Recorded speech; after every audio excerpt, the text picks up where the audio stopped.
Góðan daginn og velkomin í Silfrið. Við byrjum hérna venju samkvæmt á vettvangi dagsins. Komnir hérna til mín góðir gestir. Á eftir kemur Baldur Héðinsson, starffræðingur. Við ætlum að fara aðeins yfir skoðanakannanir, svona rétt fyrir kosningar, hvernig rétt að lesa í þær og hvað ber að varast. Og síðan kemur til mín Brynhildur Bolladóttir, upplýsingafulltrúi Rauða krossins og við ætlum að ræða þessum börn á flótta. Mikið rætt það á síðasta degi þingsins núna daginn. En hérna eru sest hjá mér Andrés Magnússon blaðamaður, Hulda Þórsdóttir stjórnmála sálfræðingur, Anna Sigrún Baldursdóttir, aðstoðarmaður forstjóra Landspítalans og Mikael Torfason, rit- og handritshöfundur. Velkomin öll sömul. Það náttúrulega mikið að gerast í pólitíkinni. Svona stærsta máli í þessari viku og kannski máli sem kom upp rétt fyrir helgi með útkomu blaðs Stundarinnar. Fréttir af Bjarna Benediktssyni, forsætisráðherra og formanni Sjálfstæðisflokksins. Anna Sigrún, byrjum að þessu þér. Þarna kemur í ljós að hann seldi þarna töluvert hlutabréf í febrúar 2008 sem hefði svo sem áður legið fyrir. Síðan færði hann fjármuni úr sjóði 9 og í aðra sjóði bankans sama dag og neyðarlögin voru sett. Þetta svona enn eitt máli sem kemur upp, hneykslismáli sem kemur upp, erfitt mál fyrir formann Sjálfstæðisflokksins. Hvernig horfir þetta við þér? Er þetta að fara að breyta einhverju fyrir Sjálfstæðisflokkinn, breytir þetta einhverju fyrir kjósendur? Já, þetta í besta falli óheppilegt, verulega óheppilegt í kosningabaráttu, menn hafa svolítið annað að gera í kosningabaráttu heldur en að vera að berjast við gamla drauga. Og ég held að það sem er þarna að gerast svolítið, það svona nett vintrismoment í þessu fyrir Bjarna og það snýr ekki beinlínis að gjörðinni heldur að viðbröðunum. Og ég held að hans vintrismoment hafi svolítið verið þarna í þættunum Víglínan á Stöð 2 fyrir áramót þar sem hann spurður beinlínis út í þessi viðskipti og hann næri ekki að svara nógu trúverulega fyrir það, núna sjáum við það og þá komum við aftur að þessu erfiða sambandi sem að hann og margir fleiri virðast eiga við sannleikann. Það svolítið erfitt að segja allt og segja nógu mikið þannig að þeir haldi sínum trúveruleika. Ég held að því leytinu til þetta verulega óöflegt fyrir hann að fá enn eitt slíkt málið og mjög vont að setja flokkinn sinn í þessa stöðu á þessum tímapunkti. Það sagt, þá hins vegar langlunda geð og sjálfstæðismanna ótrúlegt gagnvart svona málum og næstu því fallegt eða meðvirkt, ég veit ekki hvort það sko. Mikael, tekur undir þetta?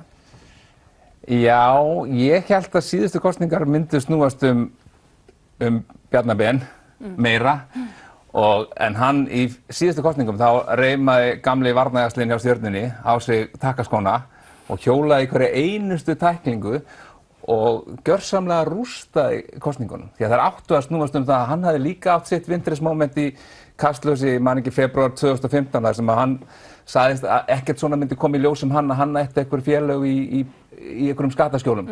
Svo kom í ljós þetta Falsan félag sem hann hefði stofnað með einhverjum félögum sínum í kringum einhver fasteignabrask í Dubai.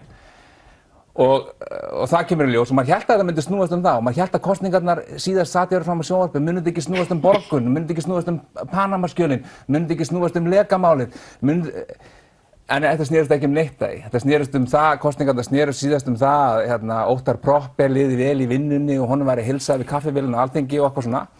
Snerist aldrei þetta snýst nefnilega persónu Bjarna Benediktssonar. Þetta getur ekki snúist pólitík Sjálfstæðisflokksins vegna þess að Sjálfstæðisflokkurinn í vandræðum bara með þennan formann. Fjölskylda hans hefur verið auðga skífulega á meðan hann hefur verið við stjórn, meðan hann hefur verið við kjötkallan eins og sagt Við erum með borgunarmáli, það var aldrei rætt í síðustu kosningabaráttu. Framsóknarflokkurinn á sögu með formönnum sem þurftu örugglega að semja á bak við tjöldin við þennan hluta flokkseiganda félagsins sem einhvers konar auðvald á Íslandi. Og maður getur ímyndað sér að Davíð hafi stundum þurft að beisla menn á þeim, en þú komst aldrei að Davíð með krumluna ofan í súkkulaði bita kökuboxinu og bara súkkulaði allt þú komst aldrei að Davíð hann. Hann var ekki, og nú var ég að skrifa í leikrit sem að vera frumsýnd 20. október og heitir Guð bless Ísland og upp á rannsóknarskýrslunni. Það engir e-mailar frá Davíð þar sem hann eða einhverja hans vegum að senda e-mail að selja þetta og kaupa norska krónur. Kannski því að hann notaði ekki e-mail. Ég myndi alltaf það. En það ekkert sem bendir til þess heldur innan bankana að hann hafi verið að fjárfesta í evrum eða norskum krónum eitthvað sem hann hafi meiri trú heldur en íslensku hagkerfi þá. Það ekkert sem bendir þess. og hér tala ég sem maður sem var alltaf ósammála Davíð og var alveg til í að rífast pólitík Sjálfstæðisflokksins og hafði gaman að því áður en Bjarni Ben var formaður, þá gat maður vera ósammála Geir Haarde, en hann virtist vera svona fyrir mér sem var ósammála honum og ósammála Davíð, þá virtist þeir vera svona heiðarlegir embættismenn. En ég held að Sjálfstæðisflokkurinn er miklu meiri vandræði með þennan formenn heldur en þeir hafa áður verið með formenn á meðan ég hef fylgst með pólitík. Það getur vel verið að ég geti farið heim og lesið öldin okkar og fundið eitthvað stóra skandala, en að þeir voru ekki efnahagslega tengdir svona. Og með svona, sem við talaðum að sé hæstamáta óheppilegt, ég held að Sjálfstæðisflokkurinn og Sjálfstæðismenn og Sjálfstæðiskonur sem eru margir og þetta er eitt stærsti, ennþá einn af stærri flokkunum og með mikið starf út allt land og fullt af hreppstjórum og sveitarstjórnarmönnum og fullt af fólki að starfa í Sjálfstæðisflokkum. Ég held að þau skili miklu betri formann. Andrés, er þetta ekki að einhverju leyti rétt, sko? Það gerðist ekki það sem allir héldu einmitt fyrir ári síðan það var kosið, að það yrði kosið svona persónur og leikendur í þessum Panama-máli, en núna verðist einmitt alls ekki snúðast nein málefni, heldur einmitt bara ákveðnar persónur. Mér finnst nú að þessi kosningabarátta sé ekki alveg komin af stað af alls konar ástæðum. Það boða til með stuttu fyrirvara og síðan hafa ýmis önnur mál tafið fyrir. En ég held að við ættum líka að fara varlega að segja að við heldum að það yrði kosið með eitthvað og svo var kosið með eitthvað annað. Þá við allar kosningar. Menn halda alltaf, já, nú ætlum við að ræða þetta. Og þá kemur eitthvað framboð og vil ræða kvótamál eða eitthvað. Við höfum tapað því svo oft áður. Og mér finnst í þessu máli að hér er að ræða gamla frétt. Ég myndi spyrja jafnvel ekki frétt vegna þess að henni er augljóslega kastað fram til þess að hafa áhrif á kosningarnar. Það er fátanir sem inn í því. Og mér finnst þetta raunverulega furðulegt að hlusta á... Af hverju segirðu þetta? Ég skil ekki út hverju segirðu þetta. Tímasetningin er algjörlega ljós. En býtu, væntanlega þegar menn voru að vinna þessa frétt, þá lágu kosningar ekki fyrir. Ég veit ekki hvernig þið byrjaði að vinna hana. Ég held að það eru ekki gert það daginn áður, sko. Nei, en ég meina af einhverjum ástæðum þá kjósa þær að bíða með þessa frétt. Þannig að þetta er samsæri? Ég veit ekki hvort það er samsæri. En ég bendi þér á, ef þú vilt lesa Stundina, sem er náttúrulega miðill sem er svolítið sérkennilegri leið, skulum við segja. Ég bara spyr, sko. Og blaðamennir þar sem eru blaðamennir sem stóðu sér vel í lekamálinu til dæmis og keyrðu lek. Hvar endaði lekamálinu? Augnablik, ef við bara fyrst að ræða máli sem við erum að ræða núna. Ég gerði það gamni mín að fara á fjölmiðlavaktina og athuga hvað þeir hefðu skrifað margar fréttir Bjarna Ben á árinu. Það eru 242 fréttir í blaði sem hvað, er þetta ekki mánaðarlega? Hann er náttúrulega forsætisráðherra. Já, ég athugaði líka hvað þeir skrifuðu margar fréttir alls. Það eru 2333. Það er svona meira en 10% af fréttum Stundarinnar fjalla Bjarna Benediktsson. Og ég meina, þú veist, meira segja hefur virta fræðirit Metal Hammer skrifar ekki 10% frétta sem Metallicu. Þú veist, menn dreifa fréttunum aðeins meira en þetta. Þetta er bara, þú veist, crazy. Þannig að þú veist, það er verið að segja tiltekinssögu frá þarna sem hendar, þú veist, tilteknu sjónarmiði. Og það er, þú veist, pólitískt. Ef þú vilt kalla það samsæri, þá veistu meira en ég, en gott að vera. Ég held að Stundin sé að sinna hlutverki sinni sem er að sinna aðhaldi við stjórnvöld og Bjarni Ben er forsætisráðherra. Þannig að ég held að ef aðrir eru að skrifa færri fréttir forsætisráðherra, þá ættu þeir fjölmiðlar að líta í eigin barm og skrifa fleiri fréttir forsætisráðherra. Sama þó að verði Katrín Jakobsdóttir eftir kosningar. Mikki, ég bendi þér á. Stundin sagði þessa frétt í mars. Hún var bara ekki sorsuð þá. Þannig að það er endurbirtuna núna. Með sorsum. En þetta er náttúrulega mikið meiri upplýsingar, þarna eru tölvupóssamskipti sem Nei, veistu að það er náttúrulega upplýsingar ekkert miklu meiri. Það er látið eins og það sé allt í einu, þú veist, komin eitthvað rosalega mikið af gögnum og síðan gera eitt sem ég held að við Mikael séum sammála það eru verðið að láta af að það er að skrifa 2 kílómetra langa fréttir og bara fjölmiðlar verða að fara að stytta mál sitt því að það var hægt að skrifa þessa frétt í talsvert styttra mál. Þannig að einhver skilji jafnvel. Hvað segir þú? Mun þetta hafa áhrif á kjósendur? Mér er svolítið skemmtilegt að fylgjast með þessari umræðu hér, en ég held að hún svona endurspegla ýmsan hátt það sem að gerðist á föstudaginn, að þeir sem að fyrir voru mjög andsnúnir Bjarna og löngu orðnir þreyttir á því hvernig þeir upplifa, eða þú veist, Heflon Bjarni og allt þetta, það var bara vatn á myllu þeirra. Aðrir, kannski eins og viðbrögð þín endurspegla, þannig að ég ætla að gera upp einhverjar skoðunar því ég þekki þær ekki. Að bara, já, heyrðu, nei, þú veist, þetta er búið, við erum búið með þetta breytir engu. Þannig að ég held að þetta muni sannarlega endurspeglast í fylginu. Þetta er Sjálfstæðisflokkurinn mögulega kominn niður í eitthvað kjarnafylgi. Þetta fólk er löngu búið að gera það upp við sig, hvað því finnst Bjarna Ben, hans viðskiptahagsmuna, hans mögulegu sögu í hruninu. Það mun breyta mjög litlu fyrir yfirgnæfandi meirihluti þessara 20%. Hinir bara, kyndir undir eldin í mótstöðu Bjarna. Þannig ég held að þetta muni hafa lítil áhrif önnur en þau, en að hita enn undir umröðinni og gera hana kannski svona, harðari. Það er líka eitt sem ég mætti kannski skjóta að, því að Mikael var áðan svona nánast ekki vel kynna, hann hefur verið að braska með fjárfestingar og gjaldmiðlum og eitthvað svona, að stöndugu fólki sem tekur þátt í stjórnmálum, það hefur ekkert marga kosti. Einhvers staðar þarf það að parkera peningunum sem ekki satt. Jú, það getur keypt hús eða eitthvað slíkt, en ef þú ert með eitthvað lausafé þá þarf það að koma því fyrir einhvers staðar. Og ég held að við getum flest verið sammála það að það sé óeðlilegt að stjórnmálamenn séu að annast kaupsýslu samhliða þingstörfum með einhverju slíku. Og ég fæ ekki séð að það sé nokkur betri kostur á Íslandi annar en að setja einmitt í slíka sjóði þar sem að þú getur valið milli sjóða eftir fjárfestingarstefnu eða gjaldmiðil eða hvað það er, bara það sem hendar þér og þú hefur trú á. En þú getur ekki verið að hlutast til fjárfestingarsjóðana.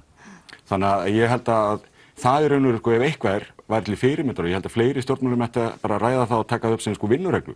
Ef ég fyrir stjórnmál, þá þarf ég að taka auðlegana og hætta að skipta mér atvinnulífi og inn í svona sjóð. Bless. En Bjarni náttúrulega gerir það ekki strax. Það er augljóst að þegar hann náttúrulega fer í það að vera formaður Sjálfstæðisflokksins að það er fyrst þá sem hann í rauninni hættir öllum afskiptum af sínum viðskiptum. Já, en hann byrjar að því fyrir. Ég meina, þessi peningar sem þarna koma við sögu einmitt vegna þess að hann að afkúpla sig. Ég meina, fjölskyldans var þarna í baráttu, Íslandsbanka á sínum tíma eða Glitni eða hvað hann hét þá. Og þeir töpuðu. Þannig að þeir þurftu að selja sína hluti samkvæmt einhverju áætlun.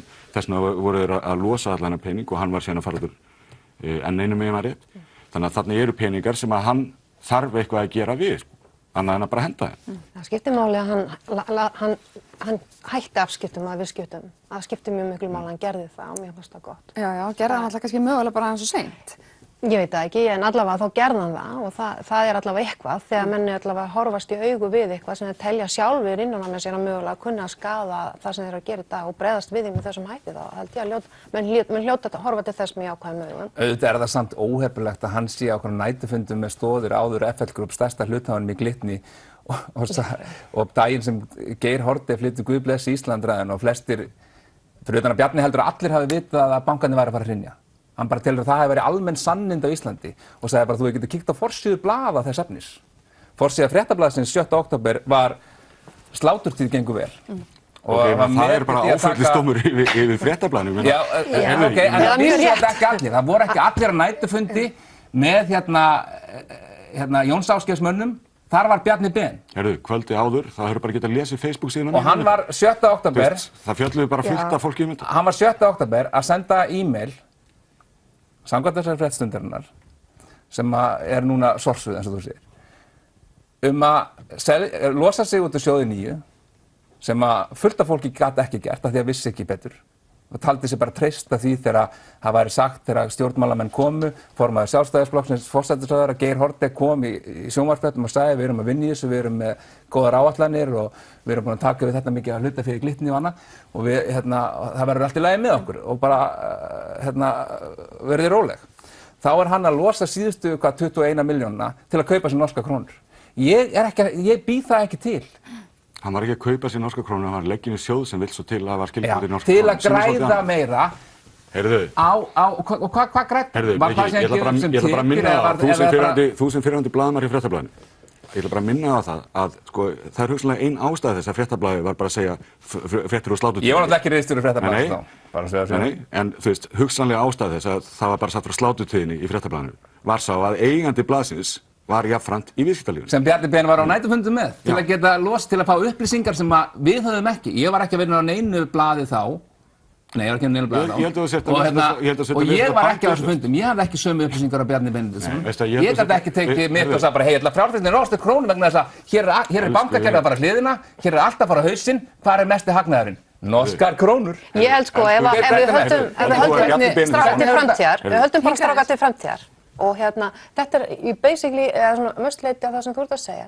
Það er þekkt, það er alveg rétt hjá Andrési. Þetta eru þekkt mál sem eru að koma hérna upp. Þess vegna segi ég aftur að þetta snýst eiginlega ekki það einu sinni. Heldur viðbrögð við því hvernig. Þegar þetta málið er tekið upp við hann í vígluninni. Hann kannast ekki eiginlega við. Þetta var svo lítið að það skipta eiginlega ekki máli og svona flýra þess undan sannleikanum og það vandamáli, það trúverðuleika vandinn sem að Bjarni glímir við. Manstu hvaða pening þú millifærðir fyrir 9 árum? Ég myndi sennilega rekja minni til 50 milljóna, já, ég get ekki sagt að ég hugsi ég myndi verið sem muna 500.000. Já. Það bara þannig og ég held líka ef það skiptir svona miklu máli, litlu máli réttar að sagt fyrir Bjarna, það hann sennilega bara geta sleppt þessu eða ekki, eða bara gleymt þessu. Það gerði hann ekki, en punkturinn sá, viðbröðin eru þessi. Viðbröðin eru þessi. Í minningu og þekkingu. Ég bara segja að mín skoðun er sú að með þessu svari þá dregur úr trúveruleika Bjarna. Finnst mér það, nú kann öðrum að finnast þetta bara eðlilegt, en þetta er mín skoðun. Afhjúpar náttúrulega hans helsta veikleika. Hann sé algjör forréttinda peningastjætt sem er ekki í tengslum við almenningi í landinu, sem myndi aldrei vita hvað kíló ísu kostar og svo framvegis. Það er það sem þetta gerir. Förum aðeins annað í sjálfu. Hann eins og Benedikt Erlingsson leikari, frábær leikari, lék hann í áramótaskaupinu og það var eins og það væri bara Bjarni Ben sjálf, þá var hann akkurat eins og í víglínunni. Hann var að segja eitthvað, ég mani hvað það var, eitthvað bara 50 milljónir skipta mig engu máli. Skilurðu það ekki, manneskja? Þetta var í skaupinu mjög flott. Já, það ertu líka saman, skilurðu, annars vegar kaupsýslu, þar sem eru stóra fjárhæðir í spilinu, og síðan einkafjármagn. Það sem þú veist, eru eiginlega minni uppæðar í spilinu. Ég held að ég aldrei fara að vera saman um þetta. Förum aðeins yfir í hinn mannin sem að lenti í smá klípu og hann svona spansi aðeins öðru sig út úr því. Það var Sigmundur Davíð sem að vissi að einhver staðar myndi nú líklegast rekast á úrskurði yfir skattanefndar sín skattamál og birti grein í Fréttablaðinu sem að bara heitið Málalok. Það er nú kannski ekki alveg endað nákvæmlega þannig að því hafa nú bara verið lokað með þessari grein. Var þetta spunni sem að gekk vel upp, heldur að fólki finnist einhvern veginn illa hafi farið með Sigmund Davíð? Ég held að fólk skiptir bara mjög í 2 horn með það. Eins og hitt? Ég þekki mjög fáa, ég þekki einn sem hefur einhvern veginn svona skipt skoðun á þessu öllu. Ég meina, Sigmundur Davíð er mjög afgerandi persónuleiki, fólk tekur afstöðu til hans og ég held að allir Íslendingar séu fyrir löngu búin að taka afstöðu til hans. Þarna held ég að málavextir hafi orðið þannig svo snemma að það ráðist á persónur sem ekki málavextum og öll þessi einkennilegu málskilur þar sem hefur verið að ræða skattur hér og eitthvað annað þar og afskriftir eða ekki eitthvað, það veit enginn almennilega hvað það snýst. Þannig að mér segja bara, mér líst svona á Sigmund Davíð eða hinsegin. Sammála því. Er þetta sambærilegt og hitt, einhvern veginn?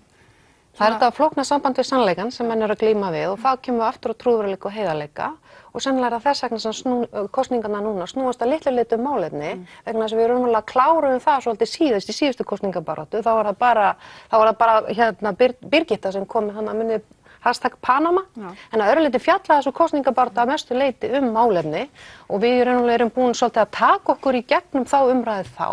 Og núna ætlum við kannski nú eru kjósendur að velta þessi fyrir sér við erum svona að stóru leyti erum við sammála málefnin í þessu landi, það eru velferðarmál, það eru heilbrigðismál og menntamál, þetta viljum við hafa í lagi, við viljum að fá svona nettan frið fyrir stjórnmálamönnum, kannski við getum litið af þeim í einhver tíma, séu ekki að skandalast hér út alla jarðir og verða okkur að allægja erlendis jafnvel, þetta er óþægilegt, það er komin svona skandalþreyta, en við þekkjum málefnin, við erum svona nokkuð svona sammála hvernig við viljum hafa samfélagið og nú ætlum við bara að kjósa þá sem við teljum treystandi til að færa þau mál fram og þess vegna snýst þetta mannesku. En ég held að það sé svolítið mikil einföldur í gangi. Það er einmitt þessi þreyta, það er kosningaþreyta koni fólk og ég verulegar áhyggjur af hvernig mun fara með kjörsókn í þessum kosningum. En það er líka, það eru 9 flokkar eins og er það ekki? Er það ekki ennþá talan?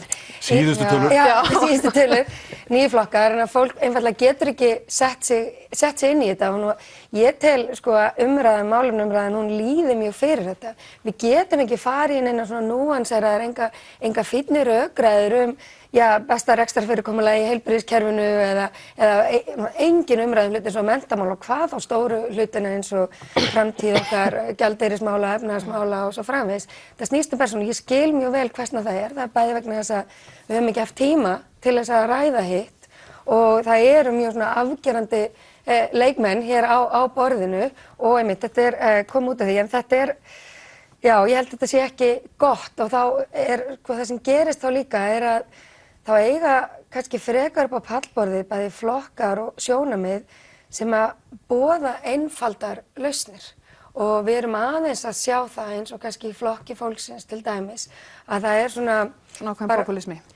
Já, það ákveðin popúlismi, svo við höldum því til haga hvað popúlismi í skilningi fræðana að það er ekki bara einhlítt hugtak, það getur verið svona hægri þjóðernispopúlismi sem bara aktíft gert út á andu við útlendinga.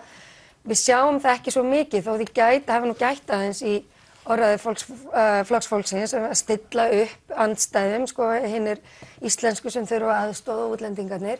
En við erum meira að sjá það sem að svona fræðin tala kannski sem vinstri popúlisma.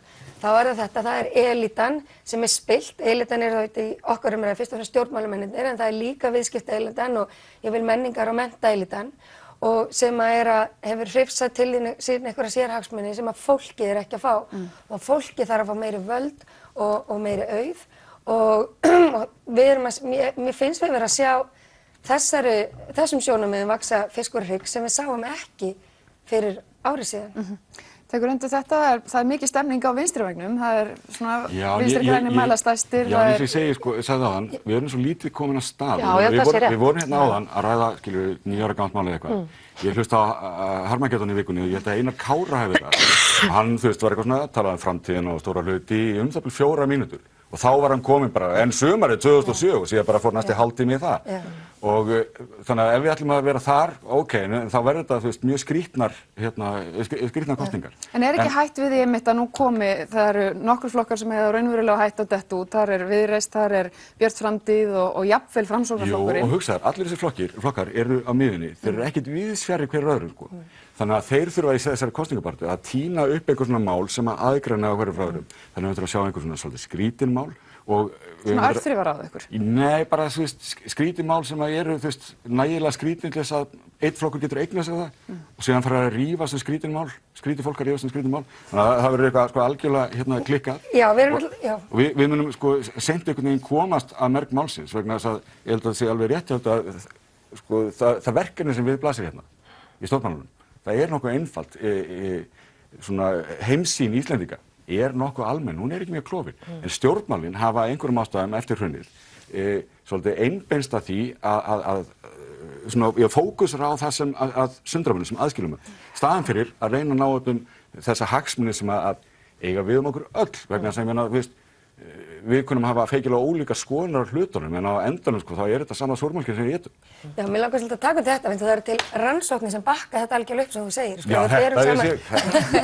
Ef við berum saman til dæmis á Norðurlöndum, málefnafjarlægð á milli flokkanna á Norðurlöndum og hún miklu meiri. En svo skoðum við Íslandi, bara sett upp svona myndrænt, þá allir flokkarnir eiginlega í öllum málum miklu nær. Og hvað endum við með að gera þegar við erum eiginlega sammála? Þá förum við bara einhvern veginn í mannin og missum kannski... Förum við mannin eða flugvöllin? Endar á einhverju flug.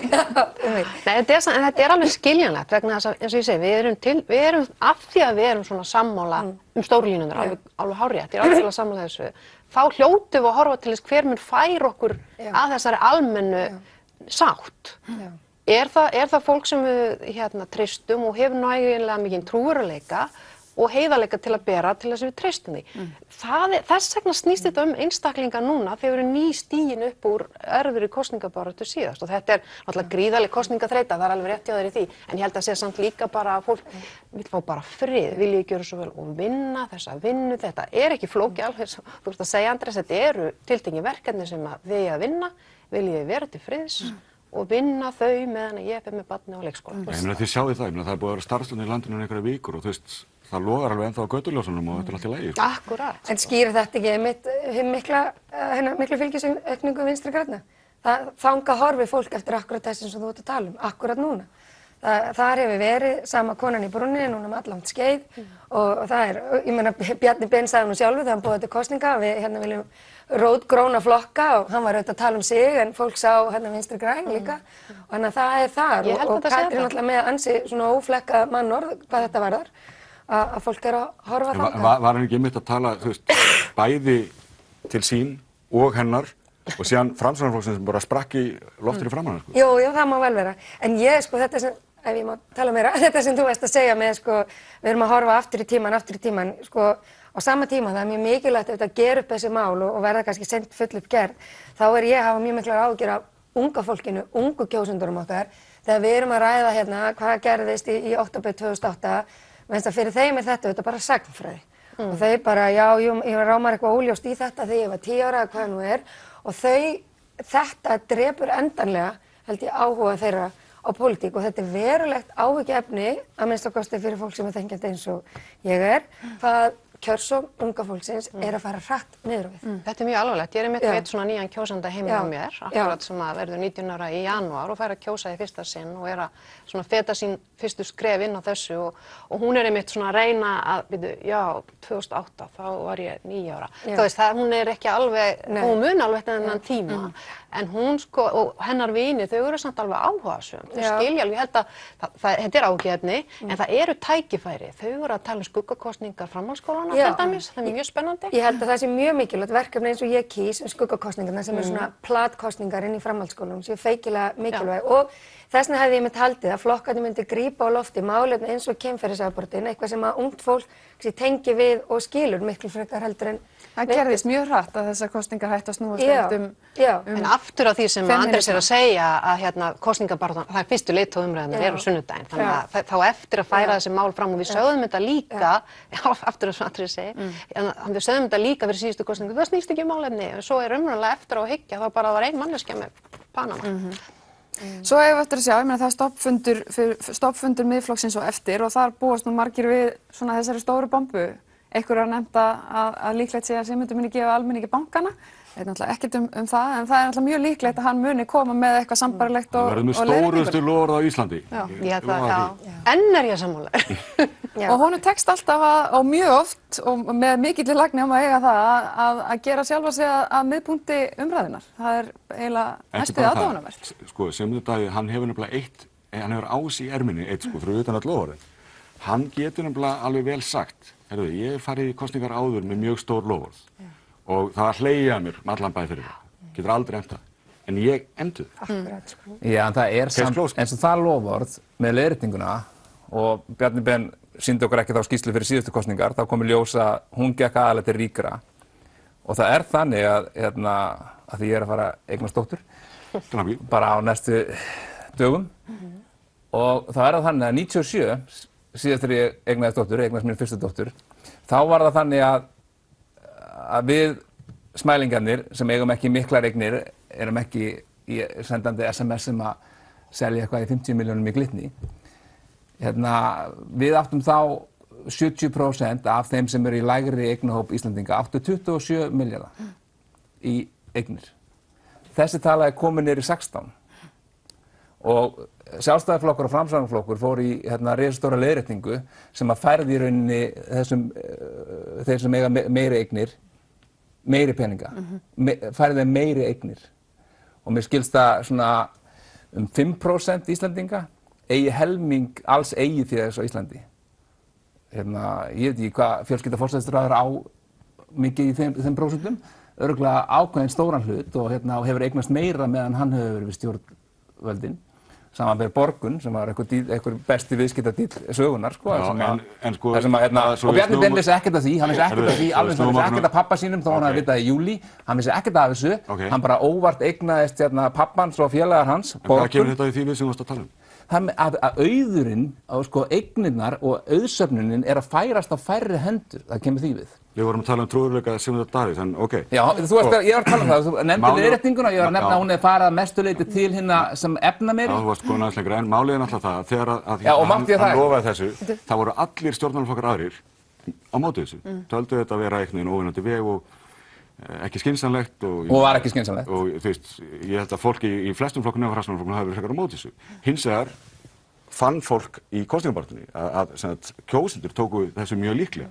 Þannig að þegar það var komið fram að kjördegi, þá var komið annað hljóð í alla flokka. Og þegar menn voru að fara að bollalegja stjórnarmyndun, þá voru allir að segja, heyrðu, þetta er bara alveg með, sko. Það sem að Sigmundi tekst að gera, hann tekst að móta dagskrána, setja dagskrána og dagskráin ekki komin. Kannski kemur hún í kvöld, leiðtogumræðunum, kannski tekst Sigmundi að stela sviðsljósinu hérna. En ég mjög sammála sem Mikael að segja, þessi hugmynd fólks sko upplifun og ójöfnuði, eigna ójöfnuði, náttúrulega kannski alkunna að tekju ójöfnuður er ekki mikill hér. Hann risastór breyta í íslenskri pólitík núna. Og það má ekkert vanmeta, sama hvort það er raunverulegt, hvort það er óumflýjað, hvort það er betra að vera hér en í öðrum löndum, það skiptir fólk engu máli. En það er þessi tilfinning sem er að keyra áfram líka stuðning við Vinstri græna.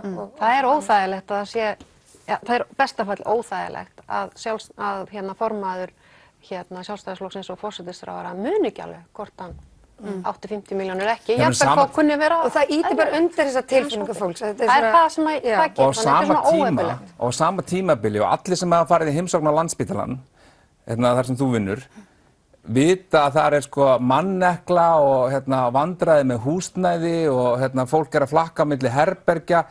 Ég talaði við konu daginn sem að maðurinn hennar dó á Landspítalanum og hann fór á milli 5 herbergja á jafnmörgum dögum af því að þar á Landspítalanum býr meira þess að fólk sem fær engin önnur úrræði.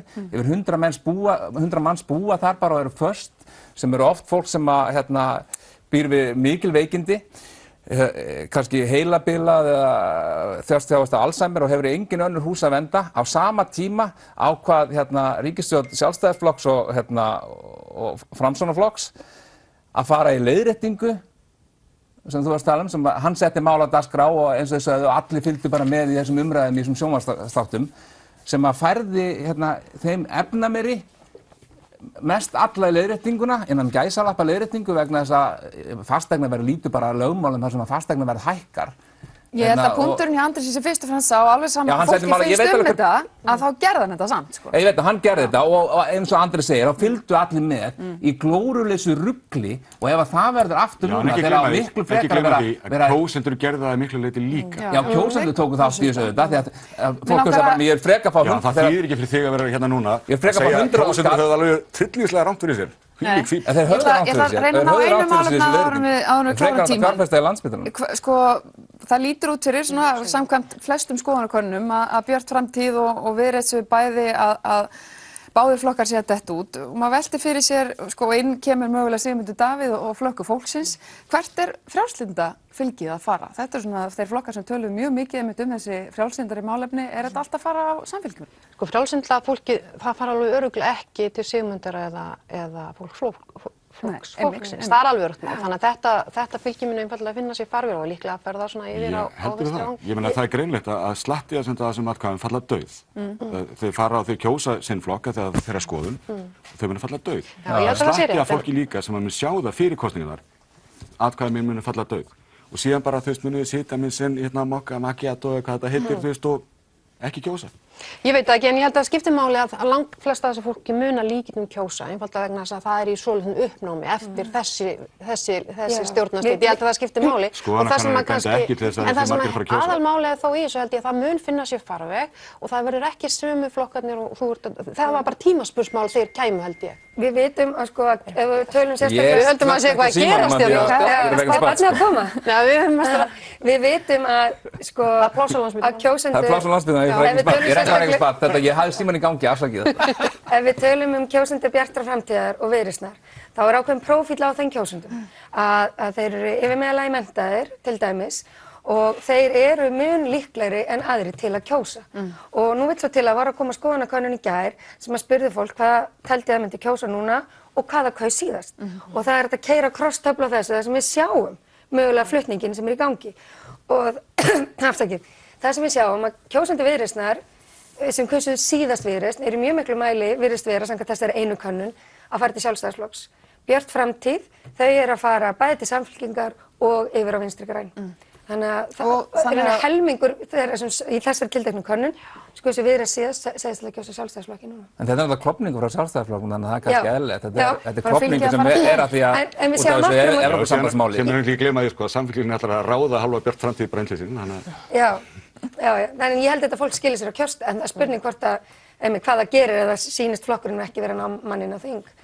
En já, þannig að þangað hefur frjálslynda fylgið farið. En veistu að ég hef í alvöru áhyggjur af því að þarna sé sem sagt stór skoðanahópur, frjálslynt fólk, sem að verði bæði svolítið heimilislaus og munaðarlaus að mun ekki endilega eiga sem málsvara á þingi og mér finnst þetta svipa eins og þegar Samfylkingin hrundi á sínum tíma að ég veit að hérna finnst maður eitthvað skrítið, en ég hef miklar áhyggjur af því vegna þess að sósíaldemókratismi, það er ekki öfgakend skoðun, það er ekki óvenjuleg skoðun, það er bara tiltölulega normal borgarleg skoðun að hafa fyrir það bil hérna þriðjung manna í flestum Evrópulöndum.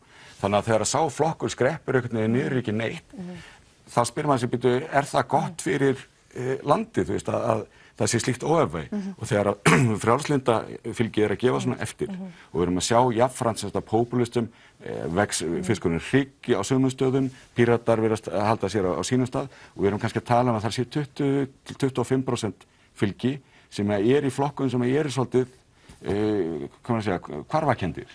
En ég er algjörlega sannfærð að þetta fólk er eins og þú ert að lýsa, þetta er svona meðvitað fólk og það kýs. Ég held þetta sé ekki, ég held að fá sér vissulega macchiato eða eitthvað, en það ber á kýs. Hver heldur fyrir nefið á kýs?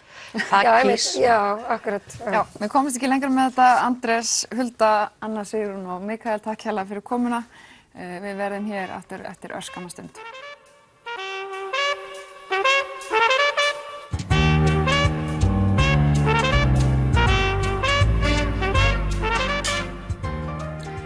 Sæl, komið til mín Baldur Héðinsson, doktor í stærðfræði og umsjónarmaður kosningaspá.is.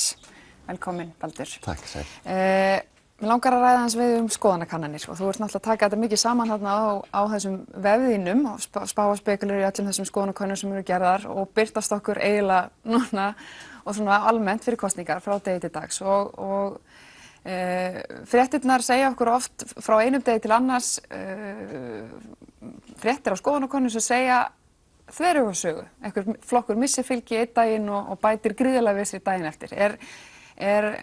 Eru fjölmiðlar stærsta vandamálið í þessu kunna þeir ekki að lesa kannanir eða hver er skýringin á svona fréttaflutningi? Já, einhvern tímann sagði ég nú að fjölmiðlar minna mig dálítið á unglingi með athyglisbrest þegar kemur á svona skoðanakönnunum. Það er alltaf bara hoppað á það nýjasta og kannski menn gleyma því sem það sem fyrir var.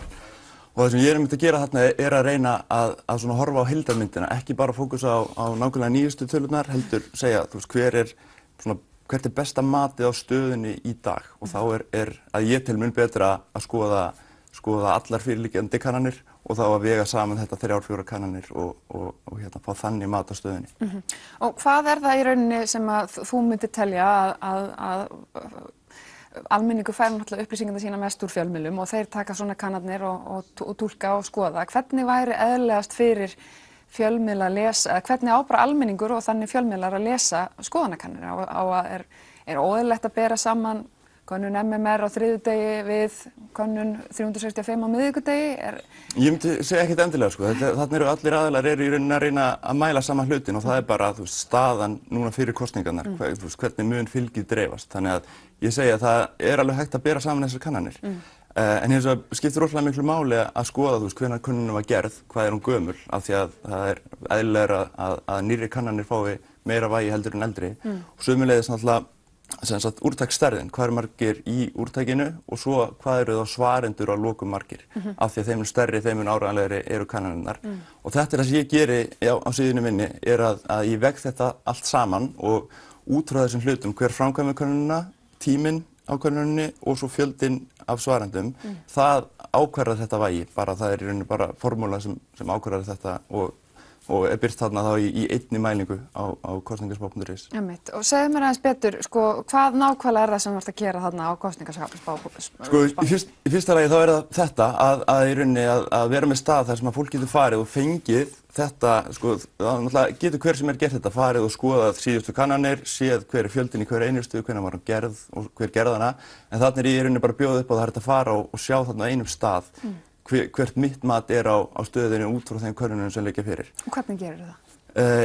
Ég hef sem sagt skoðað þá sögulegar kannanir í aðdraganda kosninga og reikna í rauninni frávik mismunandi könnunar aðila frá úrslitunum og þá reikna maður út það sem kallast á ensku pollster introduced error. Ég nota það og svo nota ég fjöldan og tímalengdina þannig að bara þeim nýrri sem könnunin er, þeim meira vægi færum. Og er þetta uppfært bara í hvert skipti sem það kemur Í hver skipti sem það birtist könnun, að þá akkurat keyri ég þennan algoritma og þá detta oftast þessar elstu kannanir út. Ég miða við svona það byrjum 10% vægi, ef kannanir fara að fá minni en 10% vægi þá sleppi ég þeim. Og þá eru þetta 3-4 kannanir sem að koma inn í þennan útreikning og gefa þannig svona stöðuna á landsfylginu. Þannig það er eitt sem ég þarna og svo er hitt að þá með hjálp Stefáns Inga Valdimarssonar að þá fórum við að fyrir kosningar í fyrra að birta þingmannaspár og við erum ekki farnir að birta það núna af því við erum ekki komið með tölur niður á kjördæmi. En það sem ekki allir búin að birta listana sína Nei, þetta gerir svo ráðuna. En það sem við gerum er að við erum með þingsætaspá og þá erum við að skoða bara hvernig þingsæti niður á flokka getur mögulega dreifst.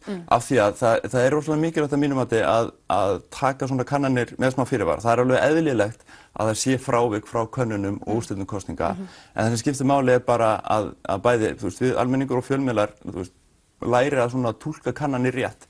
Og það sem við gerum þá er að við keyrum svona, við kallum þetta sýndarkosningar, þar sem við notum niðurstöðu kannana til þess að svona, sem svona líklegastu niðurstöðu, en við gerum það ráð fyrir því að fylgi geti verið á mikilli hreyfingu og þá fáum við ákveðna dreifingu á þingsætunum, þannig eins og núna teljum við að það séu það bil 55% líkur á að Björt framtíð detta út og 51% líkur á að Viðreisn detta út. En það er samt, það er það bil helmings líkur á að þeir verði samt ennþá inni, þó að kannanir núna sýni þá alveg úti, að þá er samt, þetta er ennþá bara alveg á mörkunum að okkar mati. Mér langar að spyrja það sko, þetta er verið að tala kannanir eiginlega allstaðar í heiminum. Við erum að sjá það að einhver leyti eru þar minna sannspár en var oft á tíðum og kannski þá var einfaldar að ná í fólk og það var bara gert með einum hætti, það var hringt í heimasímann. Núna er þetta allt öðruvísi og alls konar eðlilega, tæknin hefur fleytt fram, alls konar leiðir til að gera þetta.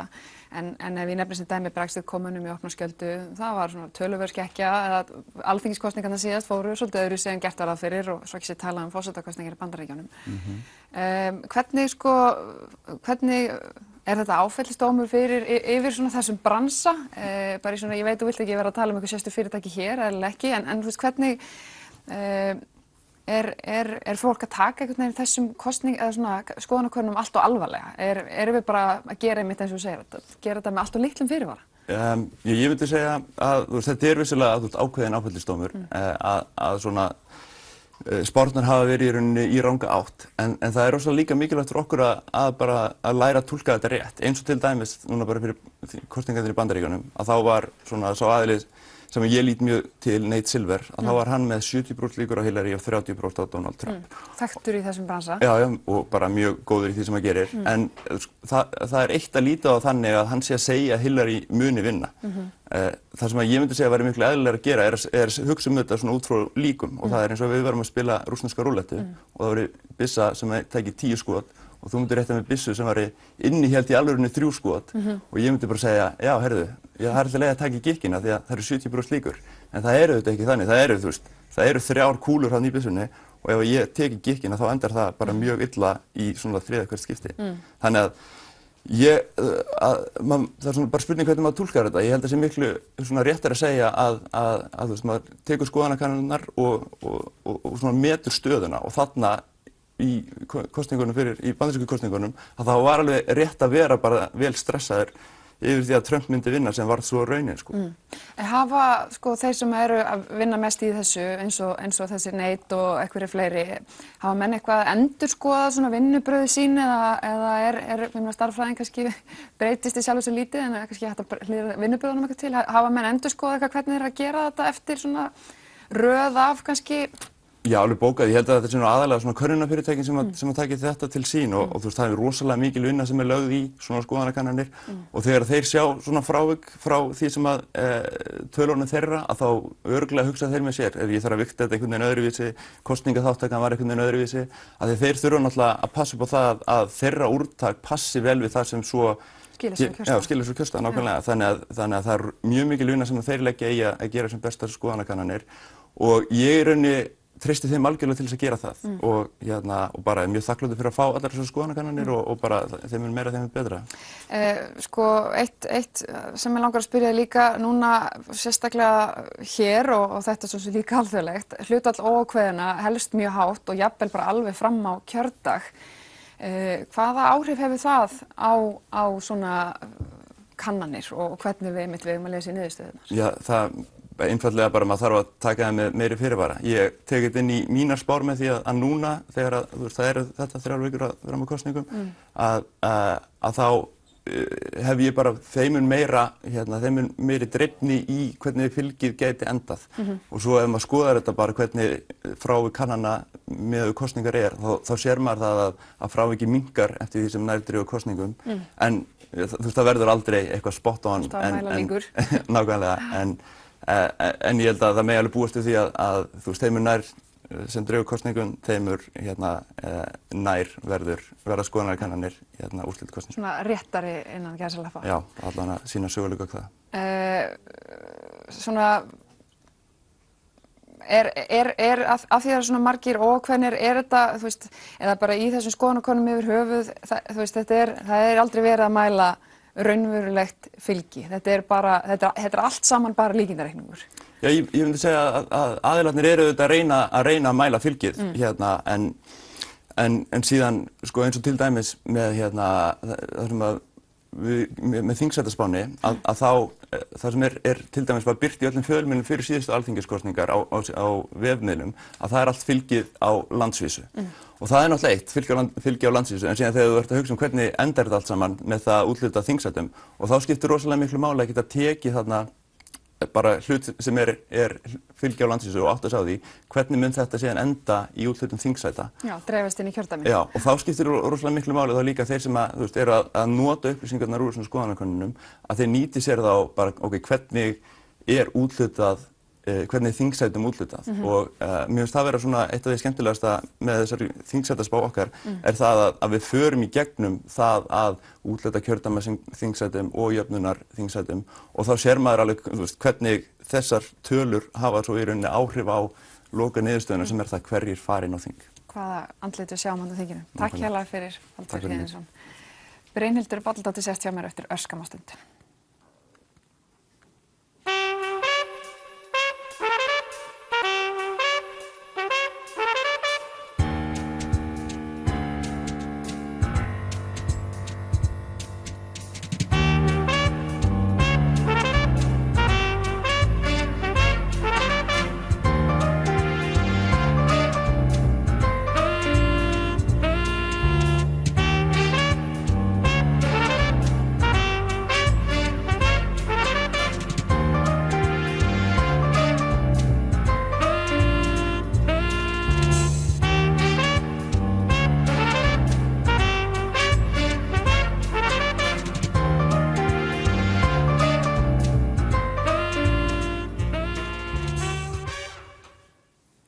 Sest hjá mér Brynhildur Bolladóttir, upplýsingafulltrúi Rauða krossins. Velkomin Brynhildur. Takk. Við ætlum að ræða aðeins um svona börn og flótta og það var augljós ágreiningur innan ríkisstjórnarinnar sem er núna starfsstjórn þessi hælisleitendamál hér á landi.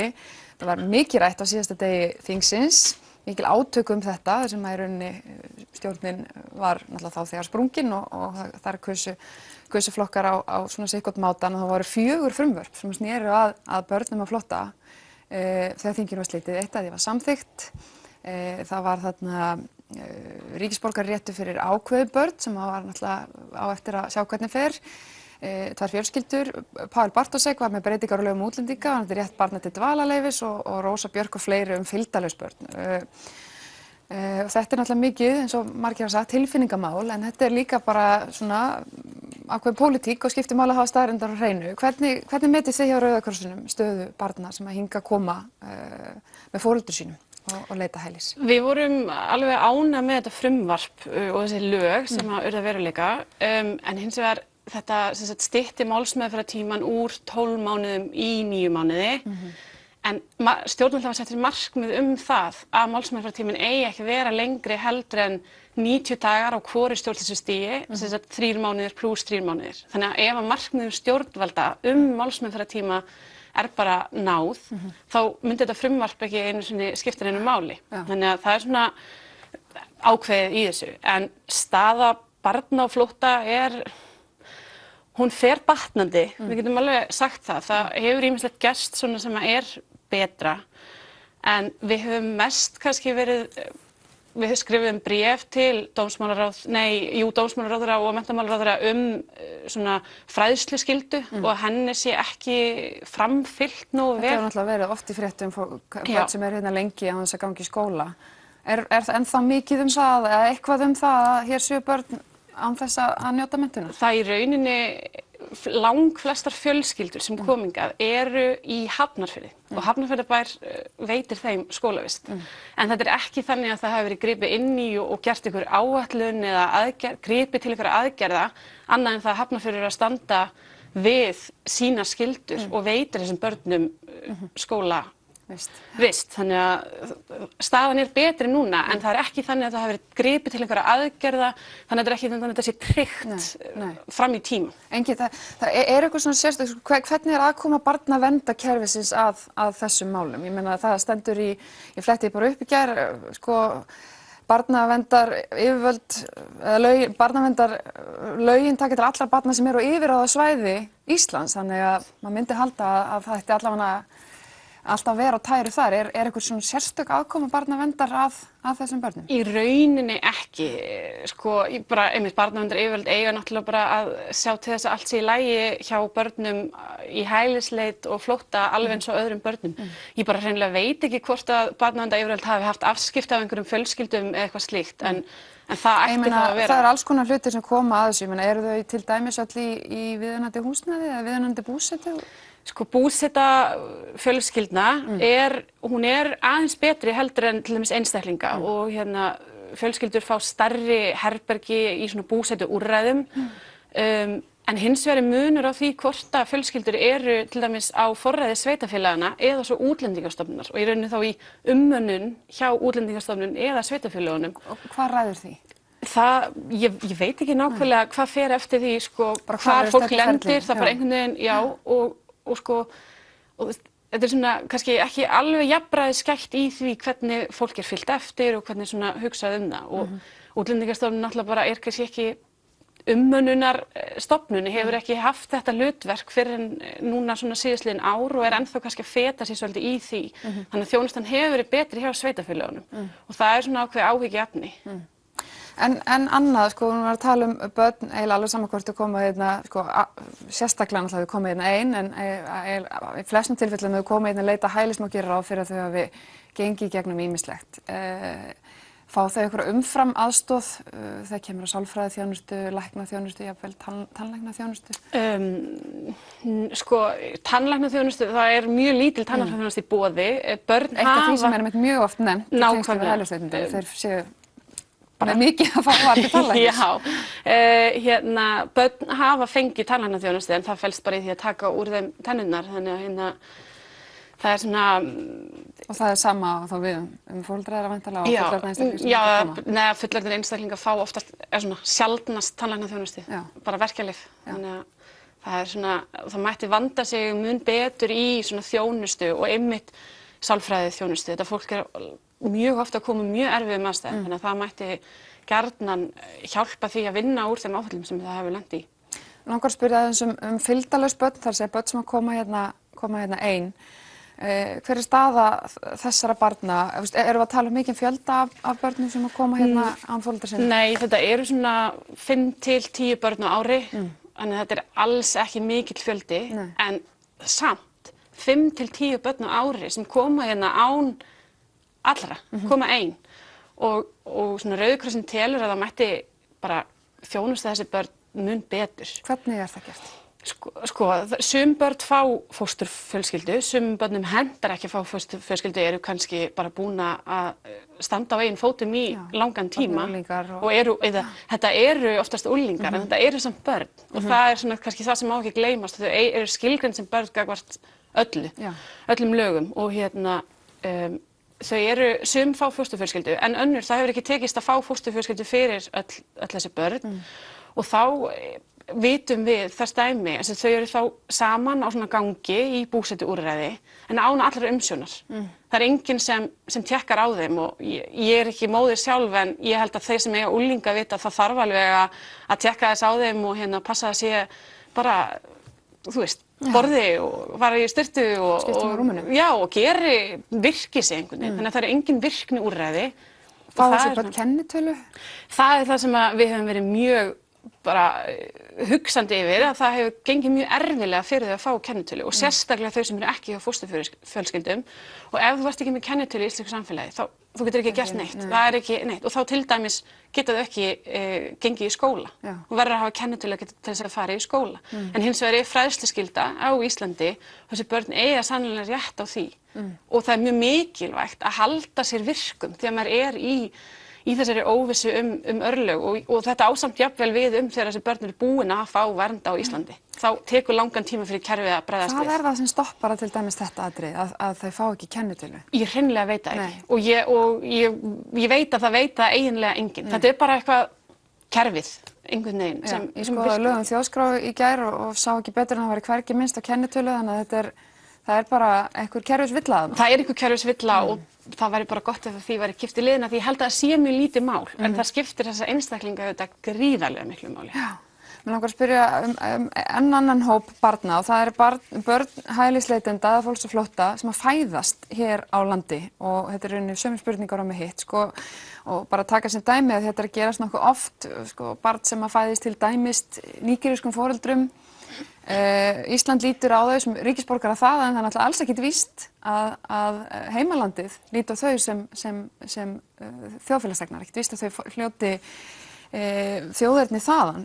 Fá slík börn alltaf kennitölu? Sko það hefur ekki reynt alveg á þetta beint að svona börn séu talin bara ríkisfangslaus en ef það væri þá ættu þau að fá vernd á Íslandi.